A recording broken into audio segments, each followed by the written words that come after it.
Hey guys, we are back और आज हम एक और इंटरेस्टिंग टॉपिक पे बात करेंगे। हमारा जो आखिरी वीडियो था वो था इंटरनेशनल थर्मोन्यूक्लियर एक्सपेरिमेंटल रिएक्टर के ऊपर, जो कि अगर तैयार हो गया, और वैसे तो तैयार हो ही जाएगा 2035 तक, तो वो वर्ल्ड का पहला न्यूक्लियर फ्यूजन रिएक्टर होगा। तो अगर आपने वो नहीं देखा है तो I suggest you should, the link will be provided in the description below. तो इस वीडियो में we will try to answer this very question, is war possible in space. मतलब आपने दो कंट्रीज़ के आर्मी मैन के बीच में फ़ाइट देखी होगी, एयरफोर्स के बीच में फ़ाइट देखी होगी, नेवी के बीच में फ़ाइट देखी होगी, और अभी तो बायोलॉजिकल वॉरफेयर चल रहा है, मतलब जैसे ब्लेम कर रहे हैं कि चाइना ने कोरोना वायरस भेजा है, बाकी जो भी है डिटेल्स, और कंट्री मेन के बीच में भी कभी कभी देखी होगी हाथापाई। लेकिन क्या स्पेस वॉरफेयर पॉसिबल है? और ये फ़ोटो देख के कंफ्यूज ना हो, हम थैनोस या टोनी स्टार्क के बीच में नहीं, ऐसा कुछ, वो सब तो फिक्शनल है।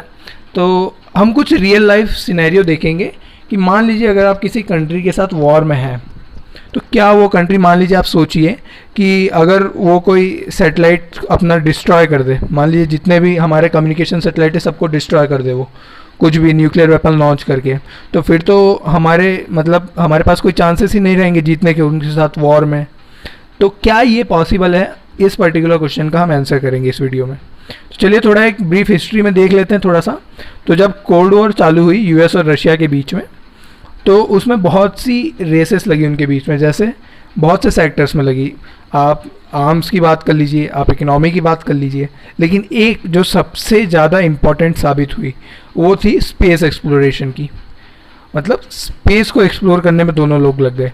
तो उसका बेनिफिट क्या हुआ? तो बेनिफिट सबसे पहला ये था कि 4 अक्टूबर 1957 को जो सोवियत मतलब यूएसएसआर जो था, पहले रशिया यूएसएसआर था, वो बाद में 1991 में ब्रेकअप हो गया, तो उन्होंने अपना पहला आर्टिफिशियल सैटेलाइट लॉन्च किया, जो कि वर्ल्ड का पहला था, जिसका नाम था स्पुतनिक। और इसका अगर हम रशियन ट्रांसलेशन देखें तो इसका मीनिंग होता है ट्रैवलर। एक साल बाद 1958 में यूएस ने भी अपना लॉन्च किया सैटेलाइट, जिसका नाम था एक्सप्लोरर 1। और सेम ईयर में 1958 में ही नासा फॉर्म हो गया था। अब नासा को टास्क दे दिया गया कि भैया आप करिए स्पेस एक्सप्लोरेशन। तो उन्होंने क्या किया? तो आज देख लीजिए, आप हिस्ट्री उठा के देख लीजिए, आज अभी 2-3 दिन पहले की ही न्यूज़ है कि यूएस ने अपना परसिवरेंस जो रोवर है मार्स के लिए लॉन्च किया है।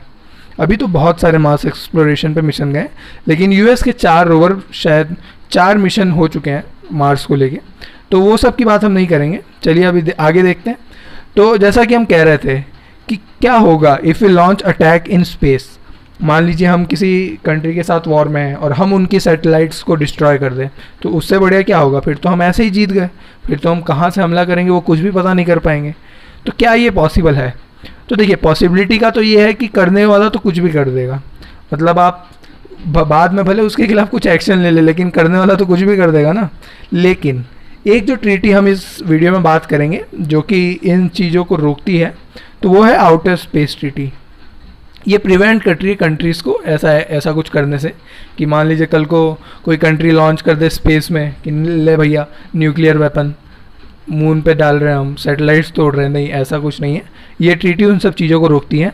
तो ये एक मैप है, वर्ल्ड मैप है, इसमें जितनी भी आपको ग्रीन में कंट्रीज़ दिख रही है, ये सब ये ट्रीटी को साइन कर चुकी है और रेटिफाई भी कर चुकी है। मतलब इनकी पार्टीज़ हैं, ये टोटल नंबर में 110 हैं। और हमें जिन जिन से मतलब है, जो मेन है कि नहीं यार वो ख़तरनाक है, वो कर सकती हैं, मतलब ऐसा कुछ, तो वो सब कंट्रीज़ ने साइन कर रखा है। वो चाहे यूएस हो गया, वो चाहे नॉर्थ कोरिया हो गया, वो अपना चाइना हो गया, कोई भी है, तो इन सब ने साइन कर रखा है। जितने भी न्यूक्लियर नेशंस हैं उन सब ने तो इस ट्रीटी को साइन कर रखा है। अब उसके बाद तोड़ना, फॉलो करना, वो तो उनके ऊपर है। तो चलिए इस ट्रीटी के बारे में और बात करते हैं। ये जो येलो में आपको दिख रहे हैं, इन सब ने अभी साइन किया है, रेटिफाई नहीं किया है। और ये जो रेड में है वो तो नॉन पार्टीज़ हैं, और पता नहीं इनके पास न्यूक्लियर वेपन्स हैं भी कि नहीं। वैसे तो नहीं हैं, लेकिन अगर होगा भी तो शायद डिक्लेयर ना किए हों। तो ये ट्रीटी की हम बात करें तो ये साइन हुई थी 27 जन 1967 को। एक्शन में आई थी 10 अक्टूबर 1967 को। और इसकी पार्टीज, जैसा कि हमने कहा, 110 पार्टीज हैं। अब बात करें कि ये है क्या, तो ये एक बेसिक लीगल फ्रेमवर्क प्रोवाइड करता है जो कि इंटरनेशनल स्पेस लॉ को प्रोटेक्ट करता है।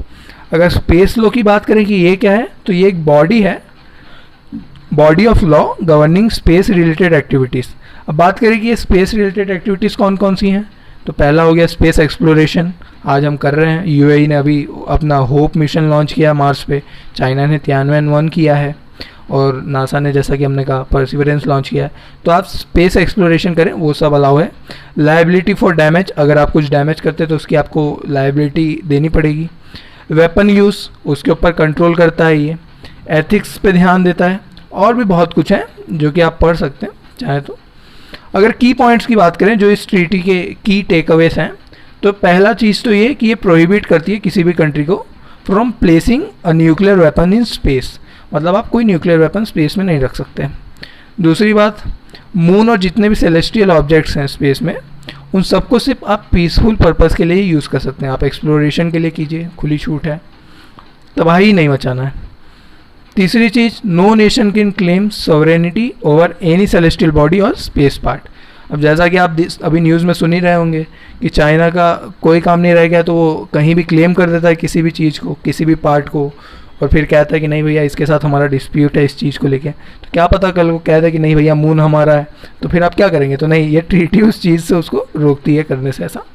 मतलब अब वो तो मानना नहीं मानना उसके ऊपर है, लेकिन नहीं मानेगी तो फिर क्या होगा? फिर फ्रेंडली रिलेशन ख़राब होंगे कंट्रीज़ के साथ, तो नहीं करेंगे, ऐसा तो नहीं करेंगे।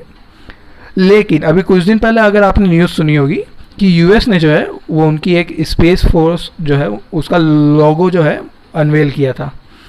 तो उन लोगों के लिए जो नहीं जानते कि यूएस का ये स्पेस फोर्स क्या है, तो ये एक एजेंसी उन लोगों ने बनाई है, जैसे अपनी स्पेस एक्सप्लोरेशन की होती है वैसे ही उनकी ये है कि वो स्पेस सुपीरियरिटी पाना चाहते हैं। कि मतलब मान लीजिए अगर कभी फ्यूचर में स्पेस वॉरफेयर होता है तो वो तैयार रहें, मतलब वो खुद को इतना स्ट्रांग करना चाहते हैं कि वो हारे ना अभी से। मतलब वो खुद को ट्रेनिंग देंगे, लोगों को अपना सैटेलाइट प्रिवेंशन की मेथड डिस्कवर करेंगे, और भी बहुत सी चीज़ें, अगर आप इसके बारे में भी चाहें तो पढ़ सकते हैं न्यूज़ में। तो अगर हम बात करें तो फिर ये उस ट्रीटी का वो नहीं हुआ, मतलब यहाँ पे ड्रॉबैक नहीं हुआ कि मतलब ये यूएस कैसे बना पा रहा है। तो देखिए, एक ड्रॉबैक जो उस ट्रीटी का है जिसके कारण हम इस पर सवाल नहीं उठा सकते कि ये जो ट्रीटी है does not prohibit placement of conventional weapons in the orbit and allow space exploration for everyone. तो अब जैसा कि हमने बात किया, यूएस स्पेस फोर्स जो बन रही है इसका काम क्या है? तो ये तो बस स्पेस सुपीरियरिटी अपनी प्लानिंग कर रही है, वो खुद को सबसे स्ट्रांग बनाना चाहती है। तो उसमें ना तो वो कोई न्यूक्लियर वेपन लॉन्च कर रही है ना कुछ कर रही है, तो उसको तो हम नहीं रोक सकते हैं। तो ये जो चीज़ है कि मतलब ये प्रोहिबिट नहीं करती इस चीज़ को, ये एक इस चीज़ का ड्रॉबैक है जिसके कारण। और जितने लोग जो सोच रहे हैं कि कन्वेंशनल वेपन्स क्या होते हैं, अगर हम देखें कि ये कन्वेंशनल का मतलब क्या होता है, तो कन्वेंशनल वेपन्स वो हैं जैसे ज़्यादा हार्म नहीं पहुंचाते, मतलब उनका जो मैग्नीट्यूड होता है वो बहुत ज़्यादा नहीं होता है। जैसे न्यूक्लियर वेपन्स हो गई तो उनका बहुत ज़्यादा मैग्नीट्यूड है डिस्ट्रक्शन का। एक बायोलॉजिकल वेपन्स हो गई, कुछ केमिकल वेपन्स हो गए, तो उनका जो डिस्ट्रक्शन एरिया, जो डिस्ट्रक्शन मैग्नीट्यूड है, इंटेंसिटी है, वो बहुत ज़्यादा है, इसलिए वो नॉन कन्वेंशनल में आती है। और उन तीनों को अगर हटा दे तो बाकी जितने भी हैं वेपन्स वो सब कन्वेंशनल में आते हैं। तो इसलिए वो सब अलाउड है, वो सब आप ऑर्बिट में डाल सकते हैं। तो ये चीज़ इसको मतलब थोड़ा वीक बनाती है इस ट्रीटी को, लेकिन देखते हैं आगे अगर कुछ प्रोसेस हुई तो शायद सही हो जाए।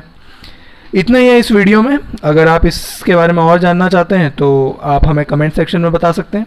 अगर आपको वीडियो पसंद आया हो तो लाइक शेयर सब्सक्राइब करें, और अगर कुछ इम्प्रूवमेंट की आशा हो तो एक बार कमेंट सेक्शन में हमें बता दें। That's all I guess. Thank you so much and stay safe and wait for our next video.